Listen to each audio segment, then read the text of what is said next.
আমি অতসী। আমি আজকে বানাবো একটা ক্যান্ডেল। তো ক্যান্ডেল বানানোর জন্য প্রথমেই আমি নিয়েছি কতগুলো ম্যাজিক বল। এগুলো সারা রাত আমি ভিজিয়ে রেখেছিলাম। এখন ম্যাজিক বলের মধ্যে দিয়ে দিব কিছুটা জল।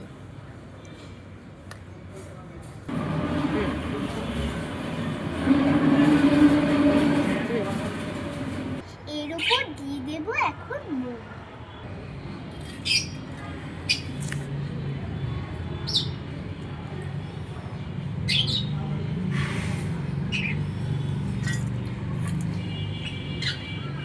এর উপর দিয়ে দেব এখন আমি সুতো।